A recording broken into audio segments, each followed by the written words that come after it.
오늘은 사탄의 실체라는 주제로 좀 나누고자 합니다. 여러분, 사탄이 존재할까요?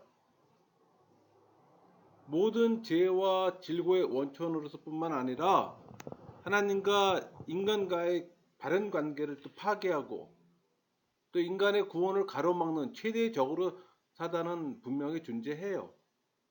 그러나 오늘날 많은 사람들은 이 하나님이나 천사의 존재를 부인하는 것 같이 눈에 보이지 않는 영적 존재인 사단에 대해서도 그 존재 사실 자체를 부인해요. 그것은 사람들이 눈에 보이지 않거나 또 인간 이성의 잣대로 재어서 알 수 없는 이 초자연적이며 초이성적인 것은 아예 믿으려고 하지 않은 경향이 있기 때문이에요. 그러나 눈에 보이지 않는다고 해서 무조건 다 존재하지 않는다고 생각하는 것은 매우 어리석은 일입니다. 보이지 않는 공기가 존재하고 또 영적 존재인 하나님과 천사가 존재하는 것과 마찬가지로 추악한 영인 사단 역시 존재하는 겁니다. 사단이 존재함은 물론 이 사단이 공중 권세 잡은 자로서 이 세상을 지배해요. 우리 에베소 2장 2절 그때 너희는 그 가운데서 행하여 이 세상 풍조를 따르고 공중의 권세 잡는 자를 따랐으니 곧 지금 불순종의 아들 가운데 역사하는 영이라. 할 수만 있으면 성도들을 미혹하고 또 악을 조장하기에 여념이 없다는 사실을 분명히 직시해야 합니다. 그런 사단의 괴기에 넘어가지 않도록 또 항상 깨어 있어야 되는 거고, 사단이 있다는 사실을 증명할 수 있을까요? 네, 증명할 수 있어요. 우선 세계 여러 민족의 어떤 전설이나 이교 사상 가운데 사단과 같은 이 악한 영에 대한 언급이 많이 나타나는 점에서 그 존재를 입증할 수가 있어요. 물론 사람들이 인정한다고 해서 없는 것이 있는 것은 아니지만 광범위한 이 지역의 많은 사람들의 사고 속에 이 사단의 존재가 등장한다는 것은 그 존재의 가능성을 충분히 시사해 주는 겁니다.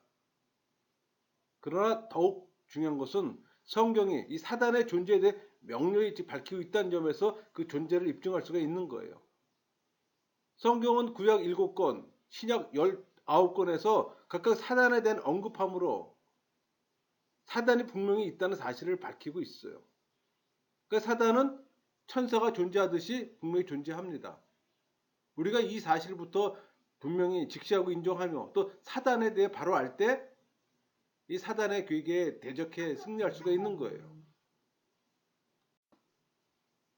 사단이 없다고 생각하는 사람들의 주장은 뭘까요? 사단이 없다고 생각하는 사람들 가운데 많은 사람들이 사단이 그들 삶 가운데 경험하는 어떤 사고와 질병 같은 이 각종 재난에 대한 상징적 표현일 뿐이라고 생각하는 거예요. 또 이들은 사단을 어떤 신화나 우화 같이 꾸며낸 이야기 속에 등장하는 어떤 가공적인 존재에 불과하다고 생각하는 거예요. 그런가 하면 또 다른 사람들은 사단을 단지 하나님의 관념 가운데 존재하는 것으로 생각해요. 그러니까 인간에게 내재된 악한 성향을 나타내는 것으로 생각하기도 하고, 세상과 인간에게 이처럼 엄청난 불행을 안겨다 준 존재를 단순히 뭐 이야기 속의 주인공이나 인간의 어떤 악한 성향 정도로만 생각할 수 있을까요? 그럴 순 없죠. 사단은 모든 인간 불행의 근원으로 분명히 존재하는 겁니다. 사단이 있다고 생각하는 사람들 가운데 그에 대해 잘못 오해한 견해도 있어요. 뭐 이원론 대표적인 겁니다. 이원론의 영향을 받은 견해로서 사단이 피조물이 아니라 하나님과 더불어 영원 전부터 함께 존재했다고 보는 견해가 있어요. 또 사단이 지정의를 가진 독립된 인격체임을 부인하고 어떤 강력한 파워나 영향력 정도로만 이해하는 견해도 있어요. 이런 견해들은 모두 사단의 존재를 인정하면서 그 실체를 분명히 파악하지 못한 잘못된 견해이므로 또 성도들은 분명히 배척해야 합니다. 만일 성도들이 이런 잘못된 견해를 받아들인다면 적을 모르고 싸우는 군인이 패배하기 쉬운 것처럼 사단과의 영적 싸움에서 패배하기 쉬워요. 사람들이 사단의 존재를 바로 파악하지 못하는 이유는 뭘까요? 첫째는 사단의 교묘한 술책 때문입니다. 그러니까 하나님을 대적할 정도로 이 강한 힘을 소유한 사단은 공중 권세를 잡고 세상의 사람들로 하여금 자기가 존재하지 않는다고 속여요. 또 그에 대한 이 경계심을 버리게 하고 때로는 자신이 하나님과 동등한 존재라고 믿게 함으로 또 자신을 숭배하게 하는 겁니다. 둘째는 타락한 인간 본성 때문이에요. 타락한 인간은 영적으로 죽어 있잖아요. 신령한 것을 바로 분별할 수 없는 영적 무능력에 빠지고 만 겁니다. 그 결과 인간은 이 타락한 이성과 그에 따른 과학적 방법으로 사단의 존재를 구명하려고 애쓰나 사단에 대한 바른 지식을 가질 수가 없는 겁니다. 실제로 사람들이 사단의 존재에 대해서 잘못 생각하고 잘못 이해하고 있어요. 사단을 뭐 전형적인 만화의 개념으로 또 이해하고 있습니다. 그래서 사단을 이 반인 반수의 몸에 꼬리는 참치창과 같고 머리는 두 뿔이 돋은 이 우스꽝스러운 존재로 또 묘사했는데 또 사람들로 하여금 자신의 존재에 대한 경계심을 늦추게 하려는 또 사단의 술책의 또 일환이기도 해요.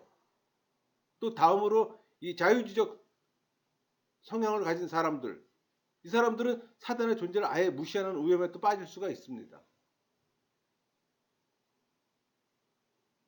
그들은 옛 마귀라든가 새로운 삶과 같은 개념을 시대 뒤진 낡은 관념으로 던져버린 지 오래됐어요. 그러니까 이들에게 천사나 마귀가 있다는 생각은 신화에 불과한 겁니다. 실제로 미국에서 여론기관에서 성직자들에게 5천 명을 대상으로 설문조사를 한 적이 있는데 그 중에 73%가 사단이 없다고 응답했다고 합니다.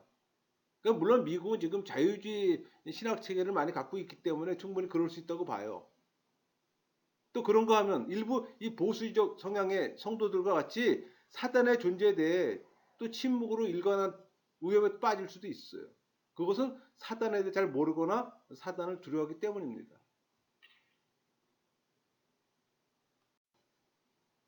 여러분 사단이 세상에서 가장 좋아하고 즐겨하는 게 뭘까요? 자신의 존재를 은폐하고 사람들 자기 마음대로 조종해 문제를 일으키는 겁니다. 반대로 이 세상에서 마귀가 제일 두려워하는 건 또 뭘까요? 숨겨진 자신의 모습이 전면으로 드러나는 겁니다. 그러니까 사단의 일을 경계하고 대적하며 고발하는 일을 제일 두려워하는 거예요. 그래서 사단은 어떻게 해서든지 자신을 감추려고 합니다. 이런 사단의 계략을 파악해야 되는 거예요. 그의 관계에 속지 말아야 되는 겁니다. 그럼 사단의 존재를 바르게 규명하려면 어떻게 할까요? 인간의 제한된 이성으로 바르게 규명할 수가 없어요. 오직 하나님 말씀인 성경을 통해 사단의 존재를 규명해야 합니다. 그것은 하나님의 진리인 말씀인 성경만이 눈에 보이지 않는 영적 존재인 사단의 존재와 활동에 대해 정확하게 언급하고 있기 때문이에요. 그 사단에 대한 바른 지식은 성경을 통해서만 가질 수가 있어요. 그러니까 사단은 자신의 추악한 존재를 드러내지 않으려고 또 교묘한 방법으로 온갖 술책을 부립니다. 성경의 진리 앞에서 그 악하고 추한 모습을 드러내지 않을 수가 없는 겁니다. 그렇다면 과연 성경은 사단의 모든 것을 적나라하게 그대로 보여주고 있을까요? 그렇지는 않아요. 성경은 사단의 존재를 전제 말씀하고 있지 결코 사단의 모든 것을 설명하고 있지는 않습니다. 왜냐하면 성경은 인간 구원에 있어서 필요한 것만 보여주는 책이잖아요. 모든 걸 다 기록한 책이 아니에요. 따라서 성경을 통해 이 사단의 타락 원인이나 시기 등 이 사단의 기호를 정확히 밝힐 수는 없어요. 그러나 이 성경은 사단의 존재를 전제할 뿐 아니라 인간이 꼭 알아야 할 그의 역사에 대해서는 분명히 밝히고 있어요. 따라서 사단에 관련된 성경의 여러 구조를 세밀히 살펴보고 연구하면 사단에 대해 꼭 필요한 지식들은 다 알 수가 있습니다.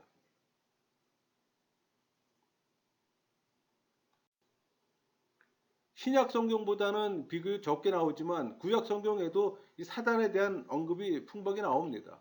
특히 우리 욥기에서는 12번이나 나와요. 사단의 존재와 활동에 관해 매우 생생하게 언급하고 있는 겁니다. 그러니까 사단이 존재한다는 사실을 실감할 수가 있어요. 욥기에는 사단이 어떤 존재로 묘사되고 있을까요? 우선 사단은 하나님 앞에서 천사들과 함께 있는 것으로 나타납니다. 그게 우리 욥기 1장 6절이잖아요. 하루는 하나님의 아들들이 와서 여호와 앞에 섰고 사탄도 그들 가운데 온지라. 그러나 이는 인간이 볼 수 없는 영의 세계를 풍자적으로 묘사한 거잖아요. 그 타락한 천사가 실제로 하나님 앞에 설 수 있는 건 아닙니다. 하나님 이 거룩하신 분인 바 누구든지 범죄하고서는 하나님 앞에 나갈 수가 없어요. 그러니까 다음으로 우리 그 사단은 땅에 두루 돌아 여기저기 다닌다고도 묘사되어 있습니다. 그게 1장 7절이잖아요. 여호와께서 사탄에게 이르시되 내가 어디서 왔느냐? 사단이 여호와께 대답하여 이르되 땅을 두루 돌아 여기저기 다녀왔나이다. 사단이 이처럼 세상을 두루 돌아다니는 것은 사람들을 사악한 목적으로 사로잡아 멸망시키려고 정탐하기 위함이에요. 한편 사단은 또 하나님께 허락을 받아 스바 사람들을 이용해 욥의 집을 또 습격하고 욥의 자녀들을 죽였고 또 갈대아 사람들을 시켜 욥의 뭐 소들과 종들을 전부 다 죽였어요. 이는 사단이 사람들을 충동할 수 있으며 또 매우 악한 영향을 줄 수 있음을 또 보여줍니다.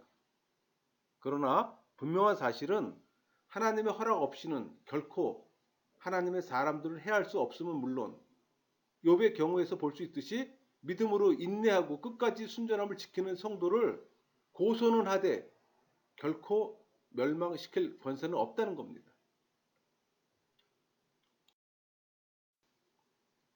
욥기 이외에 다른 구약 성경에도 사단의 언급이 많이 나옵니다. 사단은 이 구약 성경에서 욥기 이외에도 뭐 창세기, 역대상, 이사야, 에스겔, 스가랴, 시편 한 6권의 책에서 나옵니다. 창세기를 보면은 사단은 뱀으로 나타나 인류의 조상 아담과 하와로 하여금 또 하나님 명령을 어기고 또 타락하게 또 간교하게 꼬이는 결정적인 역할을 했어요. 그 이후로부터 성경은 사단을 가리켜 옛뱀이라고 지칭합니다. 또 역대상에서는 사단이 하나님의 백성을 대적하고 다윗을 부추겨 또 범죄케 하는 자로도 묘사됩니다. 이사야에는 사단의 교만 때문에 하늘에서 별처럼 떨어진 자로 나타나 있어요.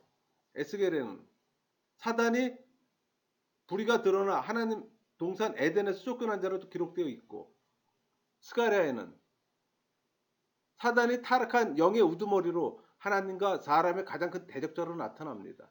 시편에는 사단이 하나님과 사람의 대적자로 또 묘사되고 있어요. 다양하게 언급되고 있죠. 예수님께서도 사단에 대해서 가르쳐 주셨습니다. 예수님께서는 실제로 사단과 관련해 무척 많이 언급하셨어요.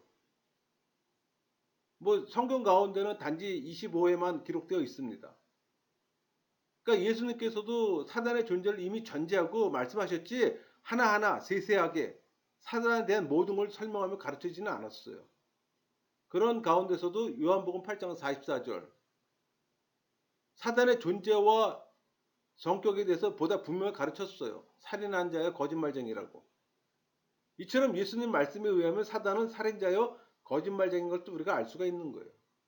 그러니까 사단은 사람으로 하여금 질병과 제약 가운데 또 병들고 고난을 당하다가 사망에 이르러 또 영벌에 들어가게 합니다.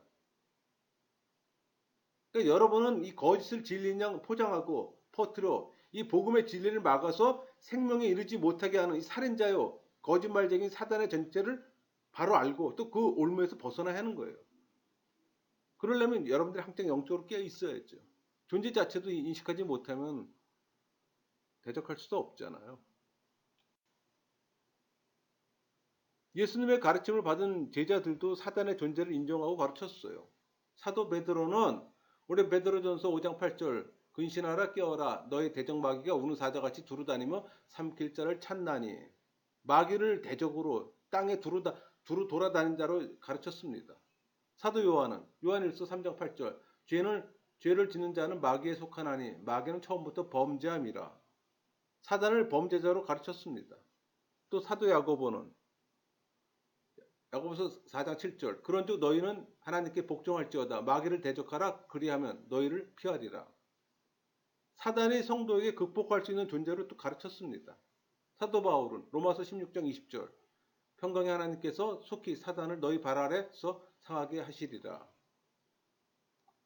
예수님께서 죽음에서 부활하심으로 이 사단의 머리를 또 상하게 하신 것처럼 성도들 또한 사단의 머리를 짓밟고 또 치유의 승리를 얻게 될 걸 가르친 겁니다. 성경을 통해 사단의 기원을 분명히 알 수 있을까요? 성경은 사단의 존재를 전제할 뿐 그 기원에 대해서는 직접적으로 언급하고 있지 않아요. 그러니까 사단의 기원에 대한 이 직접적인 구절은 없지만 간접적으로 그 실마리를 제공해주는 성경 구절이 몇 개 있습니다. 그 대표적인 실례로 이사야 14장 4절에서 12절이에요. 에스겔에서는 28장 12절에서 19절까지입니다. 물론 이 말씀들은 바벨론 왕과 두로 왕에 대한 예언입니다. 그러나 간접적으로 사단의 원래 상태와 그를 타락하게 한 죄에 대해 매우 중요한 정보를 제시합니다. 사단은 하나님과 같이 처음부터 스스로 존재했을까요? 결코 그렇지 않죠. 이 세상에 존재하는 모든 것 가운데 처음부터 스스로 존재하는 분은 오직 여호와 하나님 한 분뿐이에요. 우리 출애굽기 3장 14절 하나님이 모세에게 이르시되 나는 스스로 있는 자이니라. 하나님 외에 모든 존재는 하나님께서 창조하신 피조물일 뿐입니다. 우리 시편 104편 24절 주께서 지혜로 그들을 다 지으셨으니 주께서 지으신 것들이 땅에 가득하니이다. 따라서 사단도 본래는 하나님께서 창조하신 피조물입니다. 우리가 이 사실을 바로 안다면 피조물에 불과한 사단이나 그 수하의 더러운 귀신들을 섬기는 어리석은 잘못은 범하지 않을 겁니다. 사단은 어떻게 생겼을까요? 하나님께서 창조하신 천사가 타락해 사단이 되었습니다. 우리 이사야 14장 12절 너 아침의 아들 김영성이여 어찌 그리 하늘에서 떨어졌으며 너 열국을 엎은 자여 어찌 그리 땅에 찍혔는고. 김영성 루시퍼죠. 루시퍼가 타락해서 사단이 된 겁니다. 김영성은 히브리어 헬렐에서 유래된 밝게 비추는 것을 또 의미하고 있어요. 타락하기 이전 사단은 본래 어떤 존재였을까요? 사단은 본래 하나님을 수종하기 위해 창조된 거룩한 천사였어요. 우리 이사야 14장 12절 너 아침의 아들 계명성이여. 이 계명성 아침의 아들로 불리우는 것을 봐서도 천사들 중에서 특출한 존재로 지음받았음을 우리가 알 수 있어요. 이런 뛰어난 천사가 타락해 사단이 되었는 바 우리는 사단이 얼마나 큰 능력을 소유하는지 가히 짐작할 수 있어요. 즉 사단은 이 전능하신 하나님의 능력에는 미치지 못하지만 그 능력이 매우 커서 공중 권세를 잡아 하나님을 대적하고 또 사람들을 사로잡아 자기의 종으로 삼는 겁니다. 거룩하게 창조된 천사가 타락할 수도 있나요? 이렇게 질문하는 사람도 있어요. 이것은 인간의 어떤 유한한 이성으로 쉽게 이해할 수 없는 신비로운 사건입니다. 하지만 천사도 인간과 마찬가지로 지정의를 가진 인격체예요. 그러니까 자유의지를 가진 존재로 창조되었잖아요. 그러니까 타락의 가능성이 충분히 있었다고 봐야 합니다. 즉 사단은 본래 거룩한 천사 가운데 하나로 창조되었어요. 그러나 자신의 자유의지로 범죄함으로 타락한 거고. 그러니까 현재 이 거룩한 천사들이 타락하지 않는 것은 전능하신 하나님께서 그들로 하여금 타락하지 않도록 붙잡아 주셨기 때문입니다. 그들에게 타락할 가능성이 없기 때문이 아니에요. 이런 사실을 통해 우리는 하나님께서 붙잡아 주지 않으면 한시도 온전할 수 없다는 영적 진리를 깨달아야 하는 겁니다.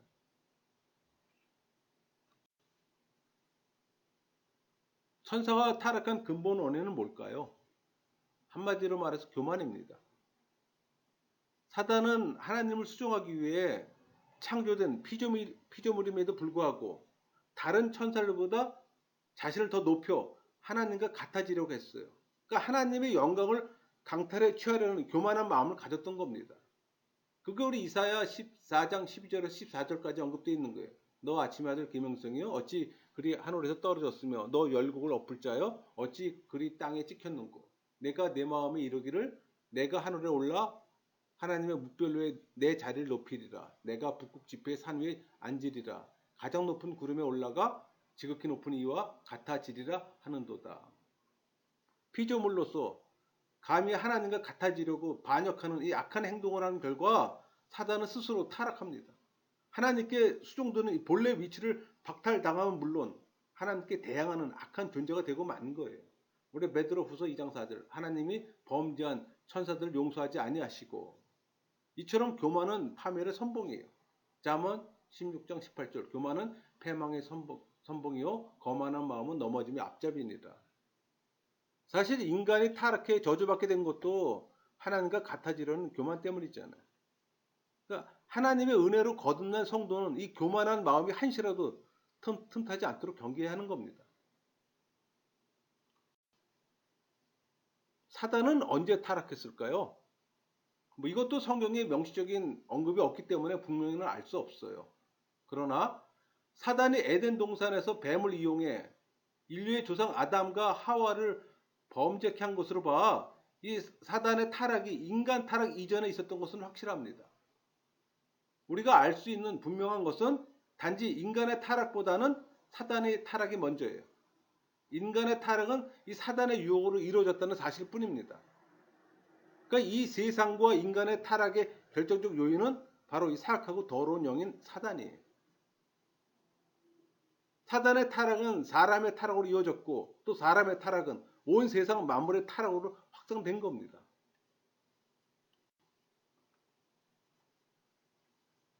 하나님께서 왜 사단의 타락을 허락하신 데에서 성경이 침묵하고 있기 때문에 알 수는 없어요. 궁금하긴 하지만 그것을 모른다고 해서 또 우리의 구원에 영향을 주는 건 아닙니다. 다만 분명한 것은 인격을 지닌 존재인 사단이 스스로 악을 선택해 또 범죄함으로 타락했고 또 인간도 이 사단의 꼬임에 넘어가 하나님의 명령을 어기고 범죄함으로 타락했어요. 그 사단이 존재한다는 사실이 주는 교훈은 이 세상은 영적 긴장 상태에 놓여 있다는 겁니다. 이 세상은 하나님의 세력과 사단의 세력이 치열한 전투를 벌이고 있는 영적 전쟁터예요. 이 영적 전쟁에서 성도들이 승리하기 위해서는 사단의 존재와 그의 활동을 파악하고 철저히 대비해야 합니다. 그렇다면 성도 여러분은 과연 사단과 맞설 싸울 준비를 마쳤습니까? 사단은 지금도 우는 사자와 같이 우리를 삼키기 위해 두루 돌아다니고 있음을 우리 기억해야 합니다. 베드로전서 5장 8절 말씀처럼 근신하라 깨어라. 너희 대적 마귀가 우는 사자같이 두루다니며 삼킬 자를 찾나니. 사단에게도 이름이 있어요. 천사들이 그 존재의 성질과 하는 일을 반영하는 이름을 가지고 있듯이 이 타락한 천사의 우두머리 사단도 그 고유의 이름과 함께 이 성격을 반영하는 다양한 이름을 갖고 있습니다. 따라서 우리는 이런 사단의 이름을 살펴보므로 또 사단의 품성은 물론 그가 일을 어떤 것인지 알 수가 있는 거예요. 그렇다면 이 성경에 나타나는 사단의 이름에는 어떤 것들이 있을까요? 우리 신구약에서 동일하게 나타나는 이름에는 가장 대표적인 이름이 사단과 바알세불, 용, 뱀, 원수들입니다. 구약에만 나타나는 이름에는 벨리알과 김영성이라는 이름이 있어요. 이외에 모든 이름들은 신약에 나타나 있습니다. 다양한 이름을 지금 나열해 놨습니다. 우리가 사단의 이름을 알아야 할 필요가 있을까요? 네, 필요가 있습니다. 왜냐하면 성경 시대에 있어서 이름은 단순한 호칭의 의미만 지니는 게 아니잖아요. 그 이름의 의미는 아주 중요한 사실을 보여주기 때문입니다. 그러니까 그 당시 이름은 개인의 인격이나 그가 처한 특수한 상황을 반영하잖아요. 예컨대 야곱은 속이는 자란 뜻입니다. 그의 출생과 성품에 관련돼서 맞는 이름이에요. 우리 창세기 25장 26절 후에 나온 아우는 손으로 에서의 발꿈치를 잡았으므로 그 이름을 야곱이라 하였으며, 하나님의 은혜로 그의 인생 전기가 마련됐을 때 이스라엘로 이름이 바뀌었습니다. 창세기 32장 28절 그가 이르되 내 이름을 다시는 야곱이라 부를 것이 아니요 이스라엘이라 부를 것이니 이는 내가 하나님과 및 사람들과 겨루어 이겼음이니라. 베드로는 반석이라는 뜻으로 그가 장차 교회 반석과 같은 인물이 될 것이라는 의미에서 주님께서 지어주셨잖아요. 우리 요한복음 1장 40절 내가 요한 아들 시몬이니 장차 게바라 하리라 하시니라.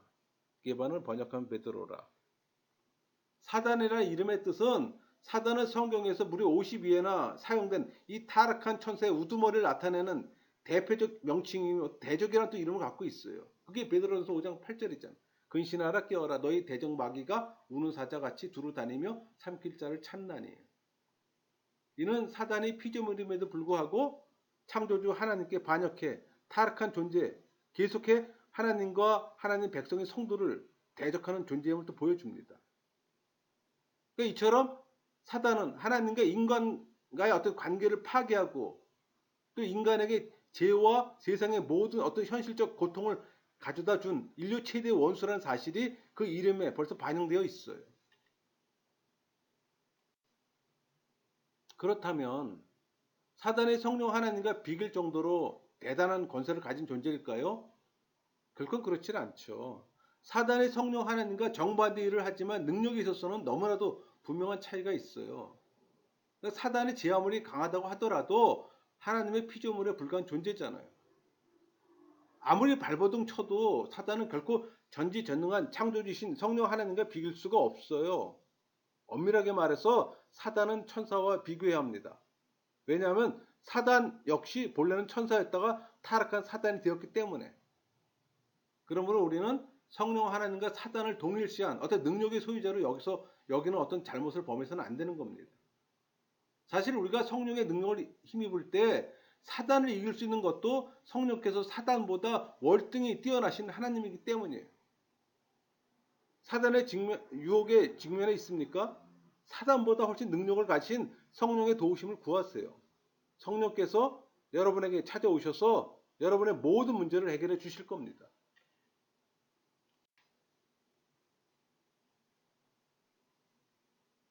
사단을 나타내는 이름 가운데 사단 다음으로 이 사단의 성격과 그 하는 일을 잘 나타내는 대표적 이름은 마귀예요.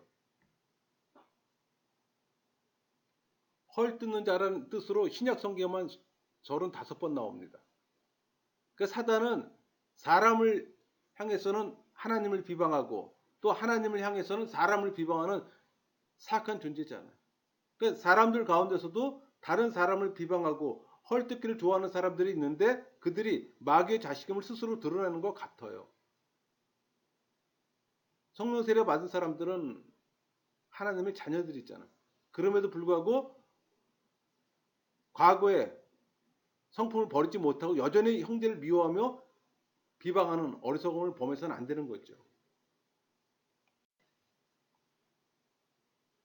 사단이 헐뜯은 자임을 입증할 수 있는 대표적인 예를 들어보면 사단이 사람을 향해 하나님을 헐뜯는 신뢰는 창세기 3장에 잘 나타나 있습니다. 그러니까 사단은 하나님이 사람에게 선악과를 금하신 것과 관련해서 우리 창세기 3장 1절 뱀이 여자에게 물어 이르되 하나님이 참으로 너희에게 동산 모든 나무 열매를 먹지 말라 하시더냐 이렇게 말했잖아요. 그러니까 하나님을 인간으로 하여금 자신과 같이 되기를 원치 않는 이기적이고 치졸한 존재인 것처럼 헐뜯었던 거예요. 그러니까 사단이 하나님을 향해 사람을 헛뜯는 이 신뢰를 욥기 1장에서도 볼 수 있습니다. 사단은 욥이 의롭게 생활하는 것은 하나님께서 그에게 복을 준 까닭이라고 순전한 욥을 헐뜯었잖아요. 이처럼 사단은 할 수만 있다면 사람과 하나님을 헐뜯으려고 혈안이 될 겁니다. 그러니까 이런 사단의 비방에 기울여서는 안 되는 거죠. 오직 신실하신 성령의 음성에만 우리가 귀를 기울여야 하는 겁니다. 그러려면 분별력이 있어야 되잖아요. 또 수시로 말씀을 묵상하는 훈련이 돼야 되는 거고. 여러분 사단이나 마귀의 이름의 뜻과 정반대 일을 하는 자는 누구일까요? 사단이나 마귀의 이름의 뜻이 뭡니까? 먼저 적이요 반대자라는 뜻의 이 사단의 정반대 의미는 뭘까요? 바로 친구예요. 돕는 자예요. 구원자예요. 그러니까 헐뜯는 자라는 뜻의 이 마귀의 반대말은 옹호자나 변호자라고 보면 됩니다. 살인하는 자나 거짓 아비의 반대말은 생명을 주는 자의 진리의 영이에요. 그렇다면 친구, 돕는 자, 구원자, 옹호자, 변호자, 생명을 주는 자, 진리의 영들은 누굴 가리키는 이름이죠? 바로 성령 하나님을 가리키는 이름이에요. 이런 사실은 사단과 마귀는 모든 면에서 성령과는 정반대 일을 함을 보여줍니다.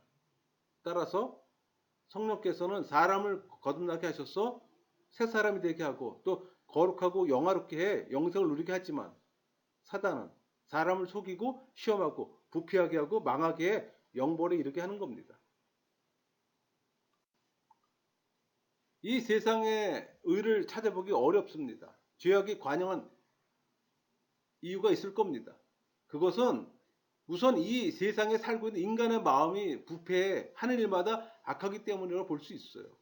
하지만 이것이 세상에 죄악이 관영한 어떤 표면적 이유지 근본적 이유의 전부라고 말할 수는 없어요.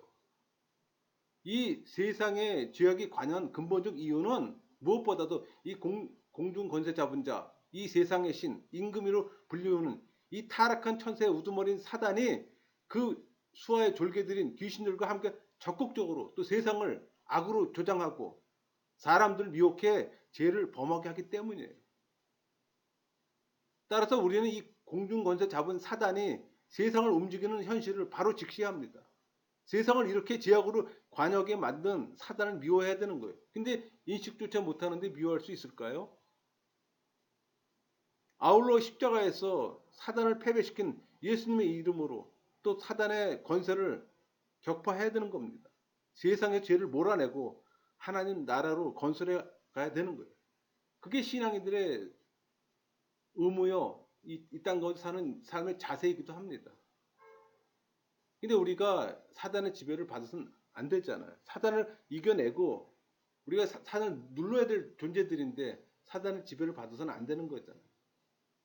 근데 저절로 우리가 누를 수가 있고 지배 안 받을 수가 있을까요? 늘 말씀으로 무장하고 성령의 지배받는 삶을 살 때 사단의 존재를 인식하고 사단을 물리칠 수 있는 힘이 생기는 겁니다. 그러려면 내가 성령의 지배를 받는 삶을 살아야 되잖아요. 그러려면 은혜의 방편 아래 나의 삶을 노출시켜야 되는 거예요.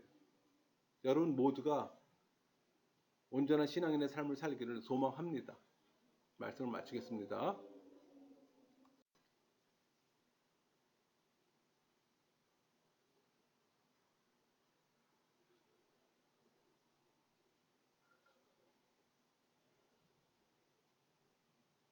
참고로 그 제 동영상 보는 분들은 참고하세요. 제가 구글 계정이 두 개예요. 그러다 보니까 제가 동영상을 업로드해도 두 군데로 갈라지더라고요. 그래서 저기 두 군데 색깔 두 가지 다르죠? 이쪽에도 구독을 하시면은 제가 항상 올리는 동영상을 여러분들이 볼 수가 있습니다. 참고하세요.